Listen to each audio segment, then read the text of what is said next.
बिस्मिल्लाहिर रहमानिर रहीम। सुप्रिय शिक्षार्थी, आमी मोल्ला आब्दुर रब तोमादेर अष्टम श्रेणीर विज्ञान विषयेर सप्तम अध्याय पृथिवी ओ महाकर्ष এই অধ্যায়ের একটি লেসন নিয়ে তোমাদের সামনে হাজির হয়েছি। এই অধ্যায়ের प्रथम दिक থেকে चारटा विषय নিয়ে আজকে আলোচনা করব। বিষয় 1, মহাকর্ষ কাকে বলে, নিউটনের মহাকর্ষ সূত্রের বিবৃতি, নিউটনের মহাকর্ষ সূত্রের গাণিতিক ব্যাখ্যা এবং small G equal capital G capital M divided by small D square এই সূত্রের প্রতিপাদন। তো শুরু করা যাক আলোচনা।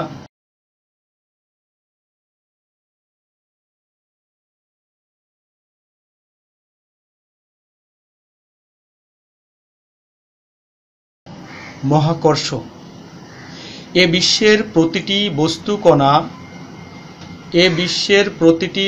কণা একে অপরকে নিজের দিকে আকর্ষণ করে। এ আকর্ষণ বলকে মহাকর্ষ বলে। এ বিশ্বের প্রতিটি বস্তু কণা একে অপরকে নিজের দিকে আকর্ষণ করে। এ আকর্ষণ বলকে মহাকর্ষ বলে। এবার আসো নিউটনের মহাকর্ষ সূত্রের বিবৃতি।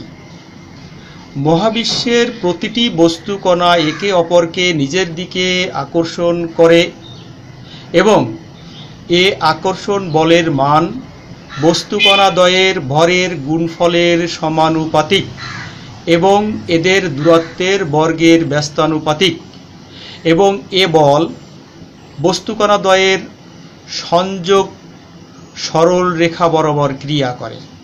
আমি বিবৃতিটি আবার রিপিট করছি। মহাকর্ষ সূত্রের বিবৃতি হলো, মহাবিশ্বের প্রতিটি বস্তু কণা একে অপরকে নিজের দিকে আকর্ষণ করে এবং এ আকর্ষণ বলের মান বস্তু কণাদ্বয়ের ভরের গুণফলের সমানুপাতিক এবং এদের দূরত্বের বর্গের ব্যস্তানুপাতিক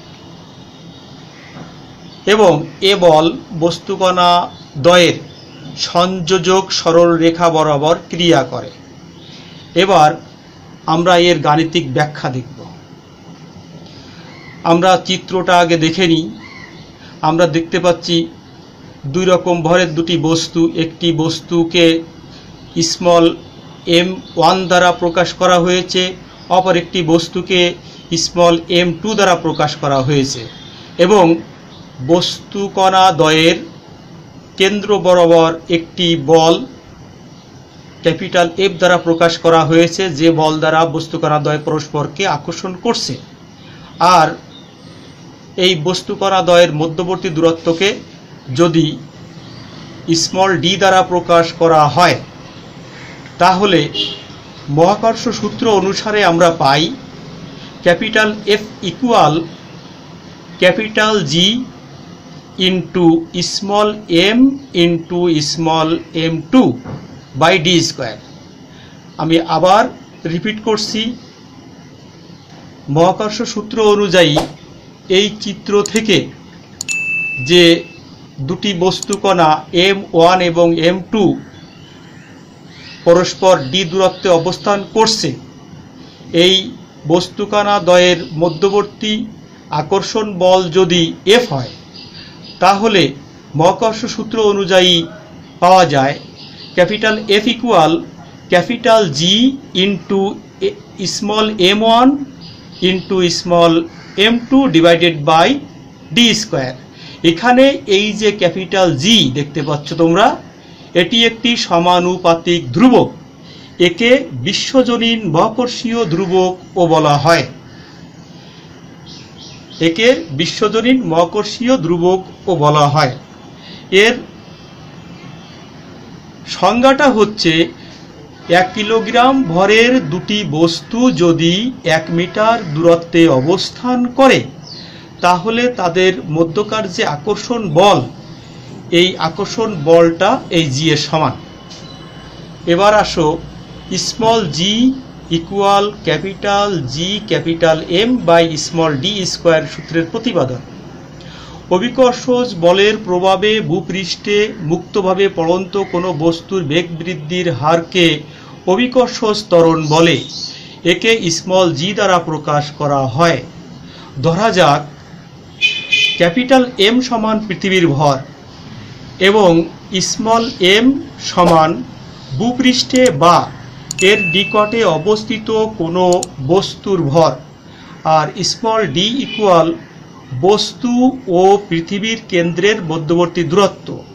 তাই যদি হয় তাহলে মহাকর্ষ সূত্র অনুসারে অভিকর্ষ বল capital F equal small capital F equal capital G into capital M into small M by D square.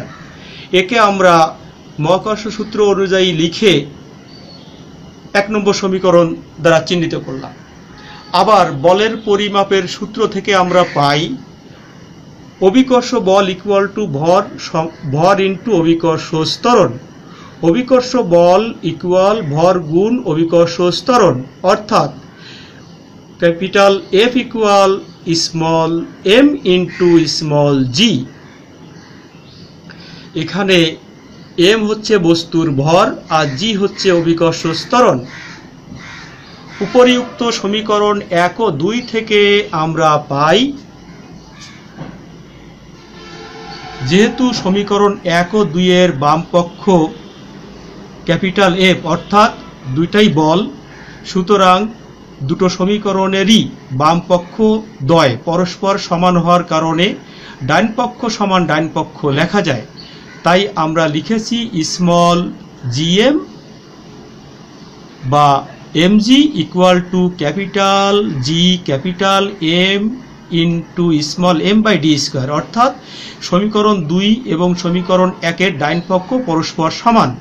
উভয় পক্ষ থেকে স্মল এম যদি আমরা বাদ দিই তাহলে আমরা পাই small G equal capital G into capital M by D square. সূত্রটি প্রতিপাদন করা হলো অর্থাৎ প্রমাণিত হলো। এখানে আমরা একটা জিনিস বিশেষভাবে লক্ষ্য করছি, এখানে এই সর্বশেষ যে সূত্রের প্রতিপাদন করলাম এখানে বস্তুর ভর বলে কিছু নেই, যা কিছু আছে সবগুলোই ধ্রুবক, শুধুমাত্র স্মল ডি স্কোয়ার বাদে। তো এই সূত্র থেকে আমরা অভিকর্ষ ত্বরণ জি এর মান নির্ণয় করতে পারি। ধন্যবাদ সবাইকে।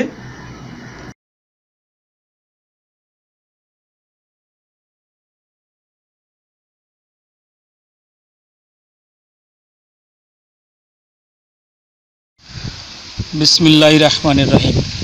সুপ্রিয় শিক্ষার্থীরা, আমি মোল্লা আব্দুর রব, সহকারী শিক্ষক বিজ্ঞান, দাউদ পাবলিক স্কুল অ্যান্ড কলেজ।